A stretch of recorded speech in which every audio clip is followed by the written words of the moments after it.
What did you and your husband talk about and decide maybe early on in your marriage in terms of how you were going to change the path for yourselves and your family? I got to credit him because you do some things you don't realize you're doing when you're in a relationship. You end up modeling some of what you saw. He was like, if you say that one more time and use that as your coping mechanism, we're really done. When we marry someone, we don't just marry the good parts of them. Right. We marry what they experienced growing up, their trauma, their triggers, their patterns, their conditioning. It's up to you to really say, how am I going to interact with this and make sure that we're breaking the cycle together? You brought up anger, which is a hot button issue. How do you think that anger that isn't dealt with manifests in the body? Anger manifests in the body in many ways. Perpetual anger leads to perpetual cortisol elevation, and perpetual anger and cortisol elevation leads to inflammation. So what are things that they can start to integrate into their family, to their habits, to really focus on health and harmony?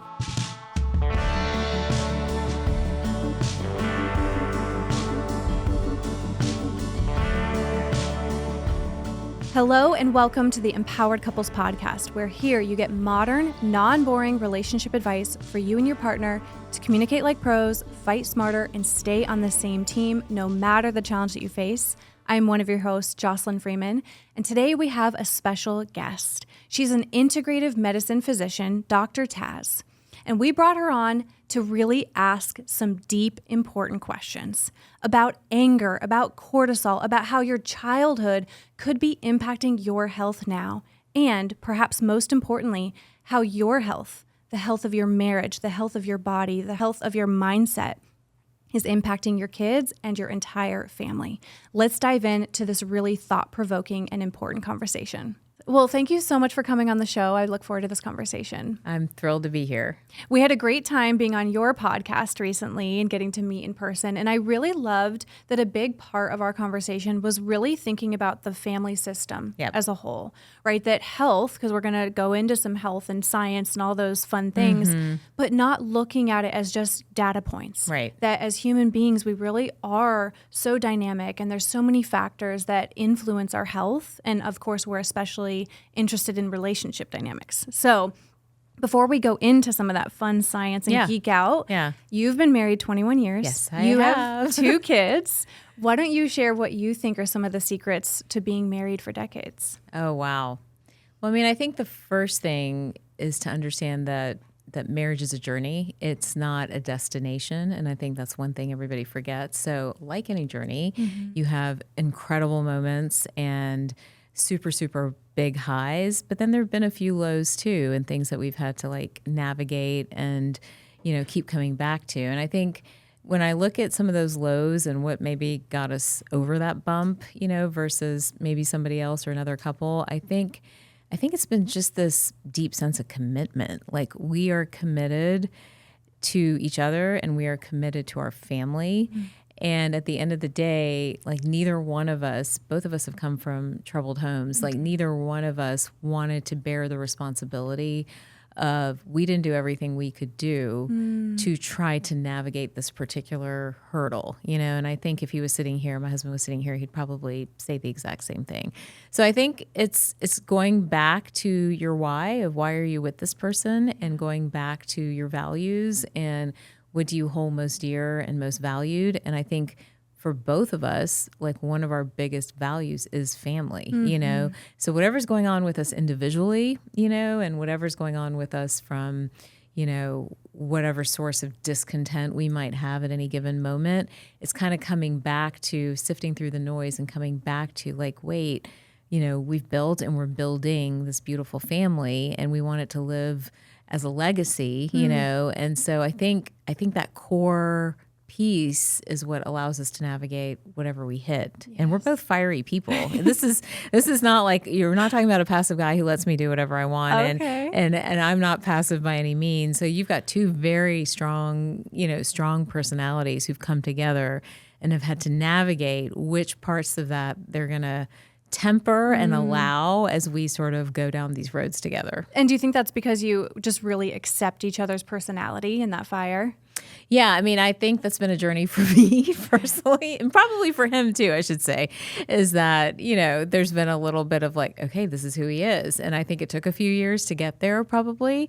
We love each other deeply. I mean, I can't speak for him, but I know I love him deeply. And so to understand that, okay, this comes with this package and I have to recognize that, so yeah, I think so. Yeah, that's good. As opposed to resisting our partner's Correct. personality. Or trying to change them or trying to remold or model them or being resentful or things like that. Because there is a difference between personality and patterns. Correct. Right? Like there are patterns of communication and conflict that they're not necessarily a part of who we are. They're things we learned. Right. So we just like to distinguish that for people. That's so brilliant. That is so true. There's personality. Yeah. And then there are patterns, and the two are different. You can break a pattern, right? You can, redirect a pattern, but who somebody is at their core, like you shouldn't be in a mission to change that. And I've actually learned that with the kids too, honestly, because the children are, first of all, very different from each other. They have different personalities.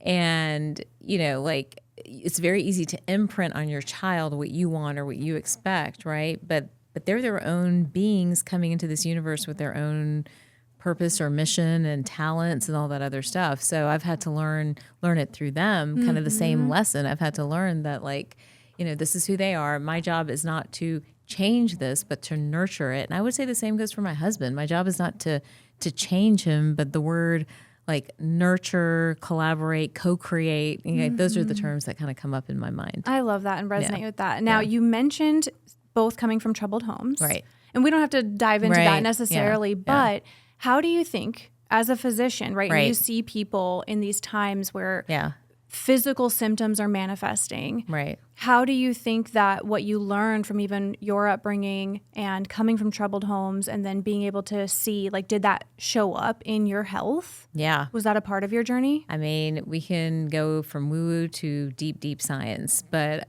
I will tell you that a lot of what I saw and witnessed and kind of went through first of all, I was the eldest daughter, so sort of bore the responsibility for a lot of what was happening in our home. And so a lot of what I saw and witnessed was very much, that intersection of poor mental health, poor physical health, poor, resourcing, lack of feeling like you had self-determination, and just what they probably needed was help and mentorship and like elders and community, but they were immigrants and they had nobody, And so they also didn't have like the toolbox to really like dig in and understand what was going on, but they were not well, and when they were not well, they sort of imprinted that on us, all three of us girls. And I think that we have manifested that in different ways.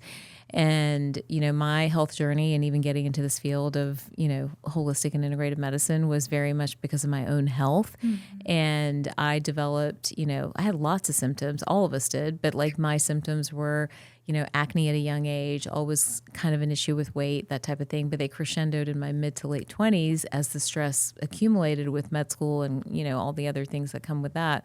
And sort of in my late 20s is where, I started to really have a health crisis where, I had autoimmune-like symptoms, I had hormone symptoms, I had weight symptoms, I had all this stuff, and it was making me look and feel like somebody I was not. And now when you get into the science part of this conversation, and I just lectured on this actually before coming on here, is that we are now in 2024 and 2025 finally seeing evidence in research that maternal stress and maternal HPA activation creates an environment of high preconception and high prenatal cortisol. And that high cortisol creates an environment of high androgens. And that combination of high cortisol and high androgens prenatally and at preconception then creates within the fetus and the newborn behavioral changes, in the child mental health differentiation and issues there. And it's been linked to what they're calling in adolescence the internalizing and externalizing of symptoms, which is basically the anxiety, the depression, even the dysmorphia when it comes to gender, a lot of these things that we're seeing today. And then they're connecting this androgenic profile of the preconception and the fetal environment to the rise in PCOS and endometriosis that we're seeing in our girls today, along with the decline in the sperm count. So all of that is like what I witnessed in my home, in my childhood home, was an environment of high stress. It was not a safe place, right? I would never say I was abused, but it was just not peaceful or safe. Like you never knew when somebody was going to flip. You never knew when the rug was going to get pulled out of you. You'd be driving to a birthday party or to a fun event or a family vacation. Next thing you know, it's like World War III in the car or in the home or things like that. That was a part of our normal, And, to come from that and then to understand that my mom was not well, my dad was not well, all three of us, all three girls, we all have PCOS. We all have some level of some autoimmune inflammatory something going on. And to understand that and then to work to get better and then to see that same pattern in my patients, right? And it's, I've been calling it the cortisol hum, that when there's this hum of high cortisol that maybe we're even born with and we've even walked into the universe with, but then it's just exaggerated. And then you've got the environmental component, you've got lifestyle, and you've got all these other things.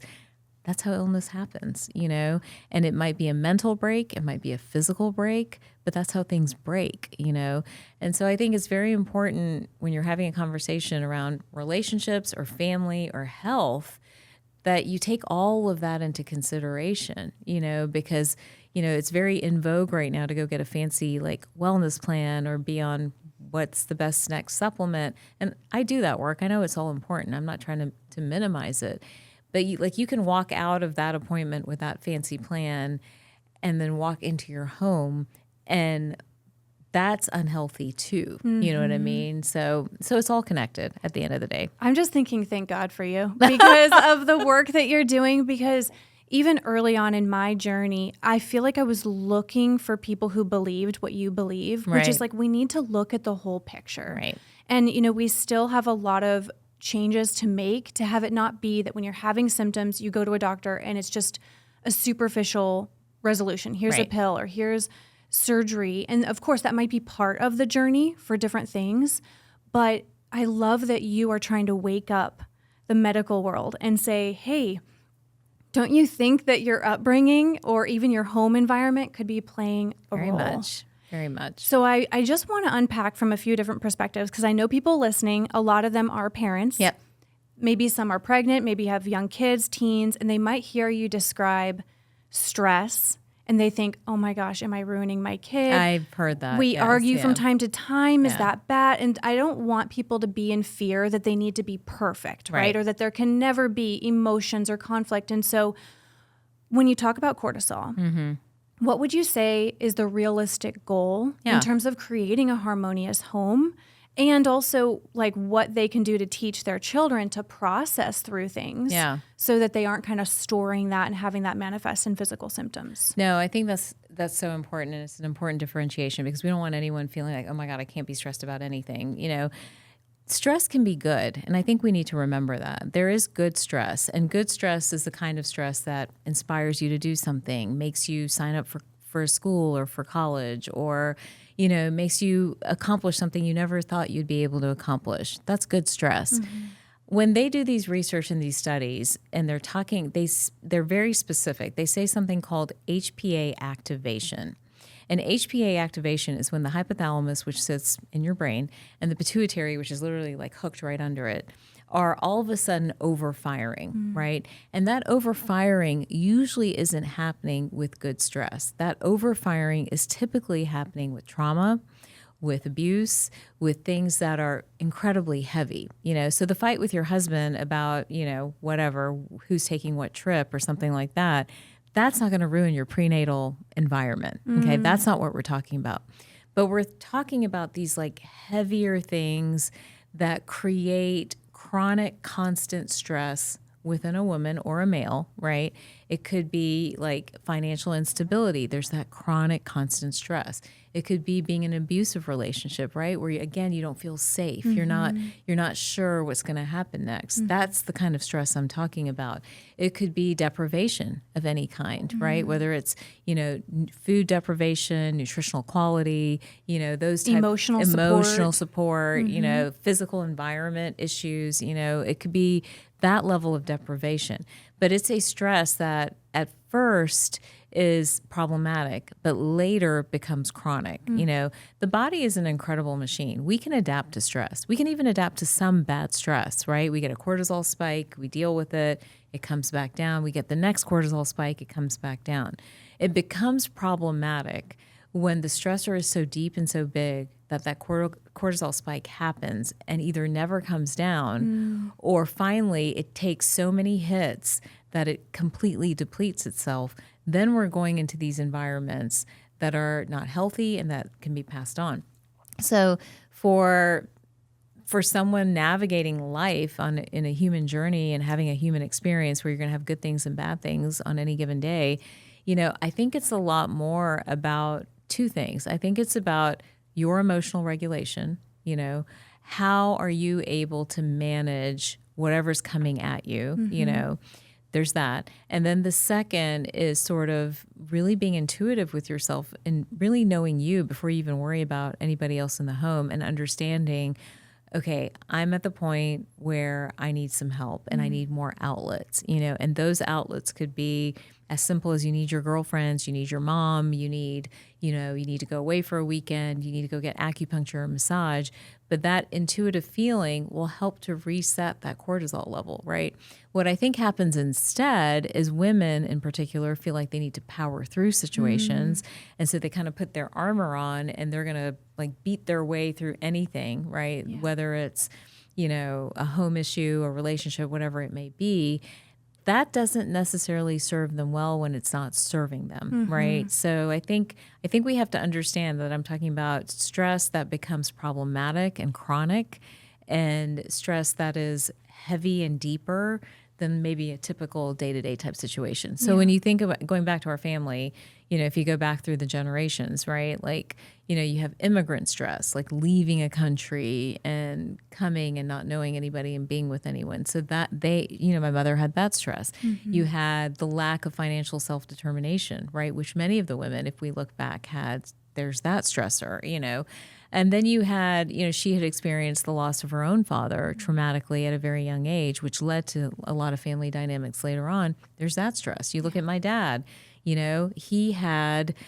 was orphaned. He was abandoned. At the age of 4, his mother died and he was abandoned. He was literally abandoned. He had to fend for himself, figure it out. And I think back, and I never had a super tight relationship with him. He's got, we've gotten closer as he's gotten older and he has dementia now. But like I think back, and as much as we quote unquote villainized him in the home, he didn't have a chance. Like he somehow out of that environment studied and made it to Europe and then to America and is an engineer and worked in our defense industry. Like how did you do that? But I can't imagine that level of stress. So that's different, right? Than like, oh my God, I put too much on my list today.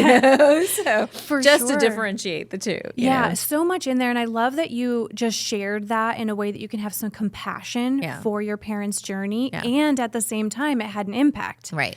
So even for us, listening, you can have compassion for your parents and what they went through and still acknowledge that your upbringing impacted you. Totally. Both of those things can be true. Yeah.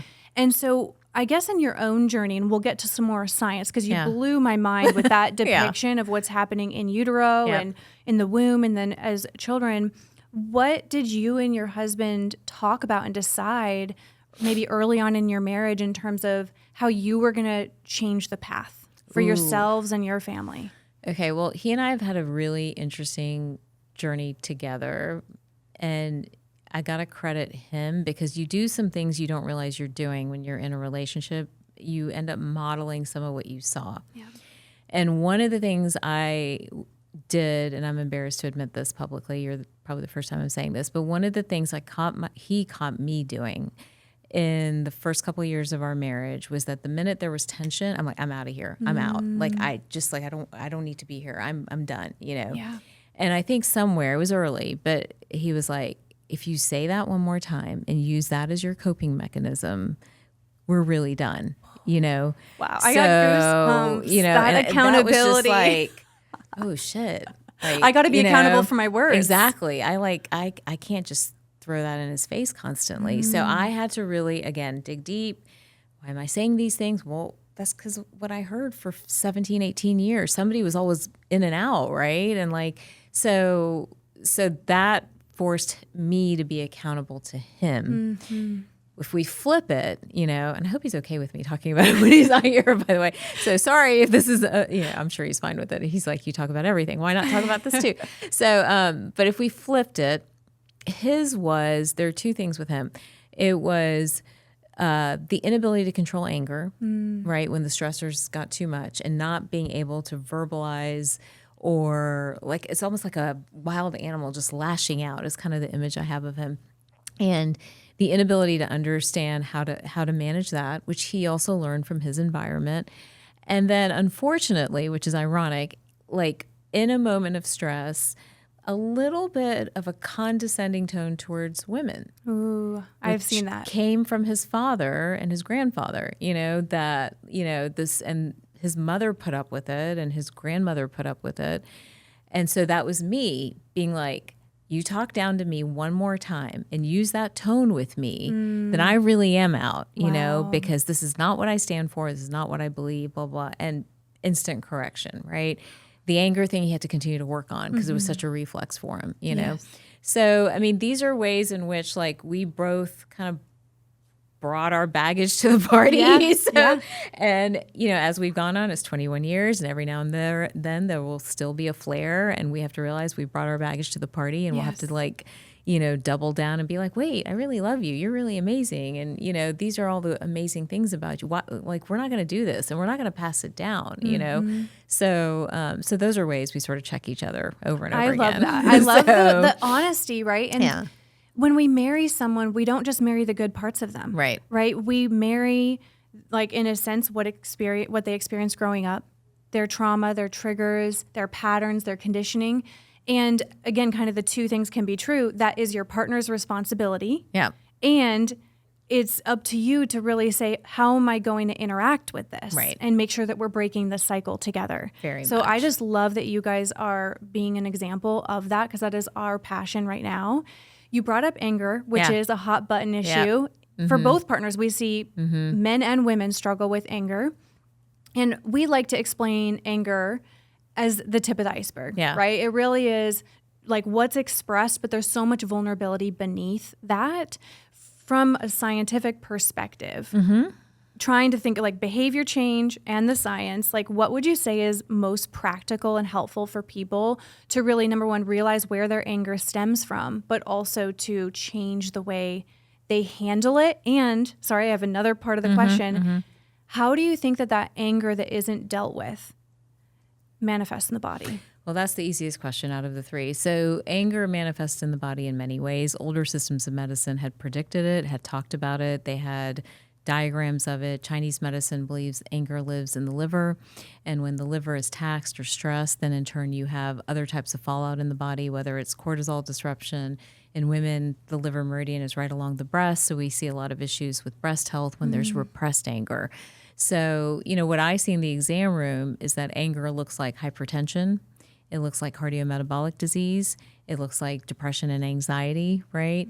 And if it perpetuates, then it can turn into other things, including but not limited to things like breast cancer, autoimmune disease, where the body essentially is acting upon itself. Women repress anger. Not a lot of women are screamers and yellers. Some are, but more of them I find are people who repress their anger and hold it in and then become super resentful, right? Like that's sort of the pattern that at least I see in women. Men are vocal, they're usually vocal or they withdraw. There's like two sort of, mechanisms that I see men. When you hear men checked out, like that's a form of some sort of anger, resentment complex. You probably know better than I do even. So to understand your anger and to understand how you're feeling, I think, again, it's the ability to be super honest with yourself and the ability to be your own mirror and dig into those feelings and have the right tools to dig into them. And so that's where you may need an outside person, right? You might need like a therapist or a coach of some kind to really help you tease out, because we can lie to ourselves all the time, or you have some rituals in place where you're having conversations with yourself. And it's normal to have a conversation with yourself. You have an intellectual body and you have a spiritual and energetic body. And sometimes those two don't talk to each other, right? And then you have an emotional body. So I think it's important sometimes for everybody to sit and have that conversation and be like, okay, where am I today? What am I feeling? Now, if you wanted a tactile way of assessing that, you can look at something like your HRV, heart rate variability, for those who have the Oura Ring or who have a Fitbit or some of these tools that are out there now, just see what your HRV is doing in different situations. If your HRV is low, you have high cortisol. And if it's spiking in certain situations and around certain people, that might be a slight sign, right? And if your blood pressure goes up at home versus work or vice versa, or your pulse is higher in one place or the other, these are tactile things that you could actually measure and get a sense of what's going on in different environments. And if you're really angry at a person or at a situation, and start to tease that out a little bit.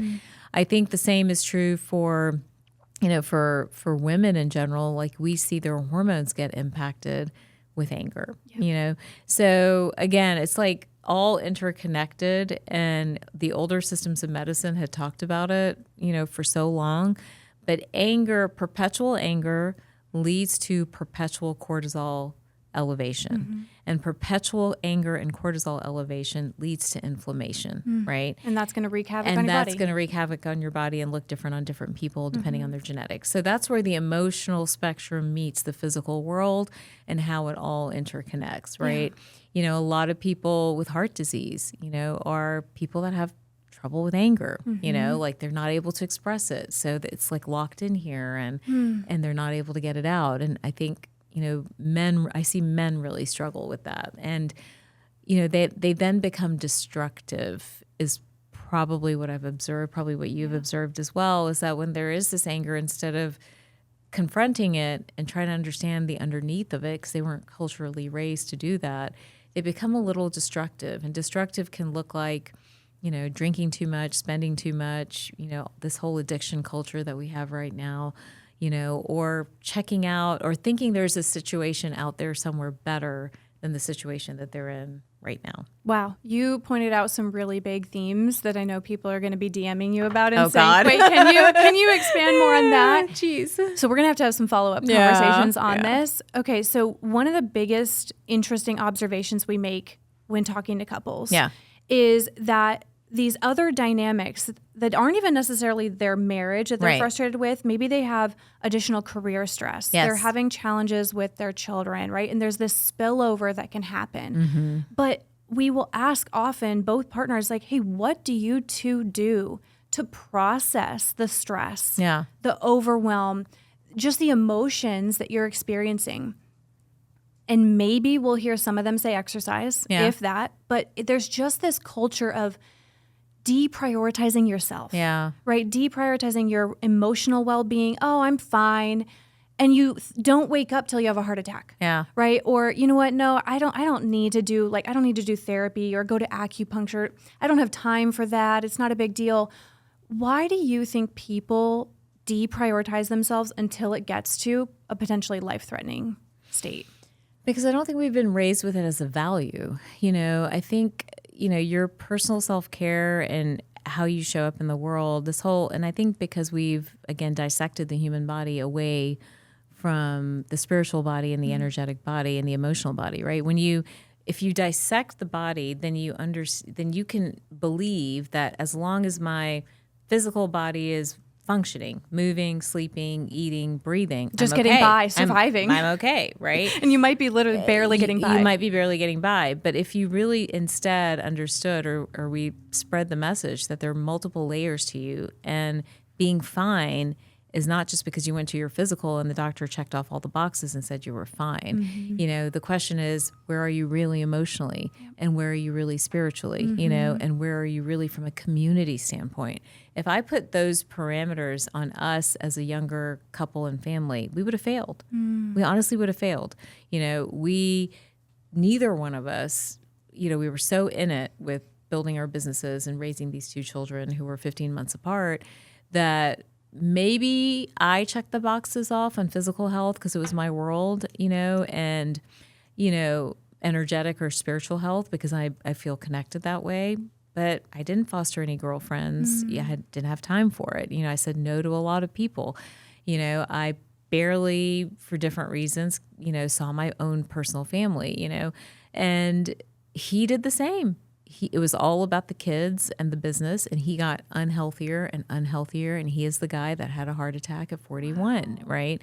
So we probably failed this very same veil that I'm telling us all to kind of look at, and it's not wanting people to go through what we went through, where we got lucky. Like I could have come home from the hospital that day, and he could have had a different outcome. Wow. Why wait to that point, to that breaking point, right? Yeah. So I think we've got to teach young families, young couples, my daughter who's 17 and has a boyfriend, I think we have to teach them that self-nurture and self-care and couple care is just as important as family care and being there for the family, or right? providing financially. And I think these are the things my husband was struggling with. His gift was that he was family oriented. His curse is he can't pull back and be like, where am I today? Right. So we've got to, again, be able to move between these worlds. My poor mother-in-law used to yell at us. I remember her. She's since passed. She'd be like, oh, it's about the kids. She would say it in her Indian accent, oh, it's about the kids, always about the kids. You guys go away, go do this, go. And she knew that this is going to catch up with us one day, Yes. So, so anyhow, like these are things like if I had, younger people sitting here in front of me who are starting out in life, I would say, self-care, but not in a selfish way that I'm going to be gone for 7 hours while you have to deal with everything else at home, but self-care and self-nurture to recharge your battery, and couple care to recharge that energy, like that ecosystem of the two of you that is magical and dynamic, right? But if someone's leaking that energy constantly, that magic's going to go away, So it's really important to kind of rebuild and re-nurture that as well. Well said. Yeah. Yeah, Erin and I do our best. We're busy. We got a lot, as every couple, so Right. that's no excuse, Right. everyone, to give each other those breaks, right? Right. Hey, it's your turn. You go do something, take care of you, Yeah. and vice versa, because we know Yeah. that if we aren't well individually, Then- our marriage isn't well, Right. we aren't the best parents. And so that just is, like you said, a top value. And even as parents, I really try to weave in language that's trying to teach Sky. Like I'll say things, for example, like, hey, we're eating this good protein and, these carrots because we only get one body. Yeah. And just teaching her, we only get one. And then when my husband and I went away for our 10-year anniversary, she's like, why are you going and I'm not coming? And I said, we love you so much, but mommy and daddy also love each other. And when we're strong, we Yeah. can be better for you. Right. And just so as parents and partners, creating that family culture where taking care of yourselves as individuals, taking care of your marriage is good for the whole family. It is. And I think, I don't know what you've seen, but like this idea of the word nurture keeps coming up. Like, in many ways, and, I'm not a traditional, whatever traditional is anymore, but like, I cook. I prep food. I pack my husband's lunch. I we'll alternate making coffee or tea in the morning. But like he does the same for me. Like he doesn't want me to do X, Y, and Z. I don't think I've been in a car dealership or filled gas in like 20 years. I'm not kidding. That's Unless awesome. maybe I've like been somewhere by myself, but like I can't remember the last time I stepped into like he does not want me to worry about certain things. So this idea of like it's this nurturing give and take that allows for your self-care, right? I'll schedule his massages and things because I know he needs it. He won't do it on his own because for him it's selfish in his head. So I do it, He'll schedule stuff for me, same problem. Like, you know what I mean?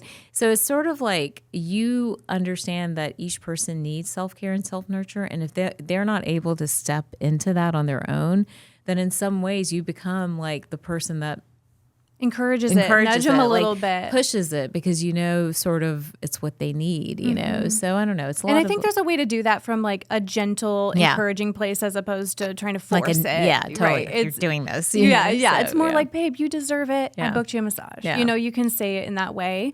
So I think everyone listening is really resonating with your value system, your mindset, just how you're really trying to change medicine and the way people think about it. You have developed some amazing programs and centers and even online resources to really blend Eastern and Western medicine. And I loved in reading your website talking about blending the spirit and the science. Right.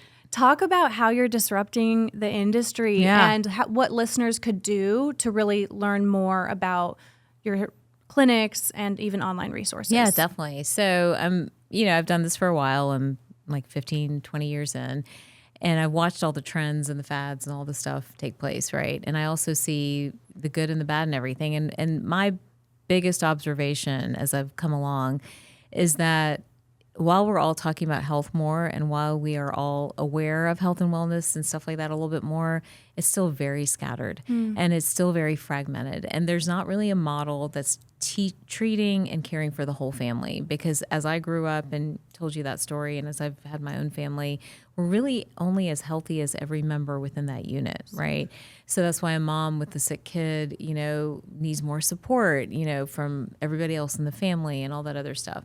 So as I continue to watch what played out, I'm like, people need homes. Families need medical homes, right? Where all of it is sort of handled from this East-West perspective. And the reason the East-West perspective is so important to me is because they actually tapped more deeply into the emotional and the energetic and the community aspects of health versus Western medicine, which is very usually physically focused, right? And maybe even mentally focused, but more focused on those two particular pieces.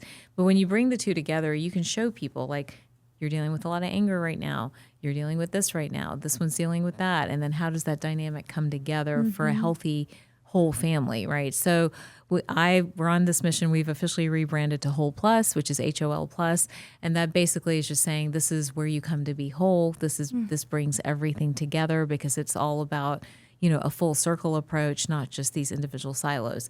That in itself is very disruptive to medicine. Medicine, if anything, continues to be, what's hot and sexy is the fragmentation right now. This person does hormones and there's this hormone therapy platform. This person does mental health and now there's a mental health platform. This person over here does, teenage girls and eating disorders and there's a platform over here. And while all of those things are important, like the specialization is helpful and important from a knowledge standpoint, it still lacks this fundamental need of everybody to have their care integrated and have all the different pieces of their health talk to each other, right? Because the mental health and the eating disorders might be connected to the hormone issue, and the hormone issue might be driving this other thing over here, So if we don't start connecting the dots on everyone, then we're again Band-Aiding and staying in that same silo of Band-Aiding. So my dream with Whole Plus is to create these homes for patients and consumers who have a place to come and understand their own personal health, the health of their family, and then really go on a journey, to get answers to whatever it is they might. But it's about a self-discovery journey at the end of the day. And I feel like if they can discover themselves and they can discover sort of their family's archetype too, then you're going to bring that cortisol hum down, right? You're going to bring that noise down, that HPA activation down. And you're going to really set up environments that are healthy and communities that are healthier too. So that's what we're trying to get to. And, the other part of it is we understand, only so many people want to be a patient or come into our clinics. That's fine. And now we have telehealth and we have, multiple locations. But a lot of people just want to be a part of a community. Yeah. And so a big part of Whole Plus that's launching next month is creating this community, the Whole Plus community, where you can join whether you're a patient or not. And my team and I will be teaching on different topics, bringing in somebody on some of these other areas, right? Bringing in somebody who can talk to energetic health or spiritual health or, emotional health and things like that. And really having kind of this hub of where we can grow and exchange ideas, and have moms in there, dads in there, have people in there. So I'm actually the most excited about that aspect of the whole thing. And kind of seeing it come together, because I've always been like, how do we reach people? How do we help, anyone anywhere start the journey, right? Yeah. Like I don't, it's very kind of Pollyanna-ish to think that, oh, we're going to cure everyone of everything. I'm not really there, but like we're all on a journey, but many people don't know where to start the journey. Yeah. And if they're a part of something like this, they can begin and then start to build their team and their resources and have that as a part of their family's plan. I love that. And I think even beyond just like curing things, it's championing and really advocating for people thinking more preventatively. Right. So everyone listening, like, don't wait until you have some extreme medical condition to take care of yourself, or even your kids. Like, don't wait until they have acne or mental health issues or digestive issues to say, you know what, let's find a clinic and let's do monthly acupuncture. Right. And, also find, so actually, just so we can kind of end the podcast with some habits or some things that would be really helpful until they have a whole plus in their area. Yeah. But everyone join the community. We'll link that in the show notes. They can join the community. They can do telehealth if they don't want to go into one of the physical locations, but in terms of practical things they can do. Like, so they're going to join your community, but also what are things that they can start to integrate into their family, to their habits, to really focus on health and harmony. I think one of the things that we're seeing more and more in the science and the research is the importance of just general gut health and how that plays into so many other aspects of health, kind of sets the stage for mental health and for hormone health and things like that. So one of the habits, for families is thinking through probably three main pillars. I would say, where's the family stress going into the cortisol bucket? What are we doing to support good gut health and microbial balance? Because that ultimately determines inflammation. And then where are we in terms of like environmental load, toxic load? I'm probably going to add one more. Lifestyle-wise, what are we doing to support sort of this arc? So a healthy family to me is where that cortisol hum has come down, where, prioritizing things like healthy food that supports a healthy gut is a value. It's something that everybody's looking at, where consistent and deep sleep for all members of the family is something that we are looking at because that results in longer term mental health, right? And where the family has also built sort of an arsenal of support of some kind, and that support could be in the form of medical professionals, counselors, mental health professionals, community members, but they have like a team where each member of the family sort of knows where they stand. To me, that's a healthy family, So, if you look at our family, like, my son has certain dietary needs, my daughter has certain dietary needs, my husband has certain dietary needs, and that's okay. But those are the things that I'm hoping they'll all take with them when they go to college or things like that, that they're dialed into all of that for the long term. So hopefully I answered yes, is that your question? Definitely. I think those are great things. Yeah. No, those are great things to focus on, and everyone can really look into your Instagram, your website, all of the resources that you have, because I know you have so much in your future. You're going to be creating a whole line of tons of products, and because I also just love that, again, you're not trying to give people Band-Aids. Right. You're really trying to have people look at all the ingredients that are influencing them. And so even just calling out one point, like you talked about your kids' dietary needs. And I know that some people listening have been so focused on trying to be the best parent they can be in healthy food, but then they're stressed out themselves. Right. And so you remind people it all matters. Right. So yes, you could just be obsessive about their nutrition, but you guys don't just get downtime together, or they don't get to see you as the mom or the dad really stress-free and at peace. And so just thank you for the work that you do of really trying to invite people to think holistically in the whole family. I resonate with it so much. Oh, thank you. So truly, I'm just so excited to keep sharing about you and your resources. And I can't wait to see your empire just keep expanding. Well, we'll see. But I'm passionate about bringing it together for folks, helping. I guess it's my childhood. We go back to where we started, like growing up in what we did and then seeing others have a similar experience and seeing the fallout of all of that. I know so much could have been prevented. There's so much that could have been prevented and not left lifelong scars and lifelong diagnoses and things like that.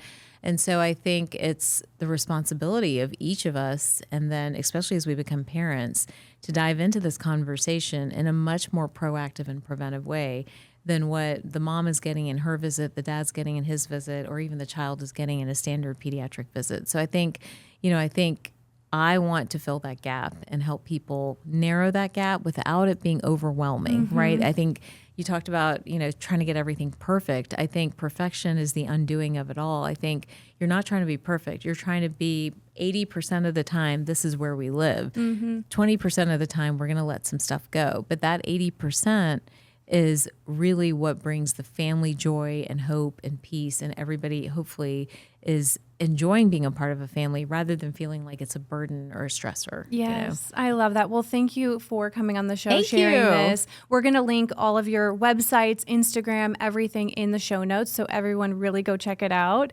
Look at the clinics, but also just look at her resources. She has books. She has so many different resources. Exactly. Plenty to get started somewhere, So thank you for coming. We will have another conversation in the future. I'm sure we will. Yes. Thank you.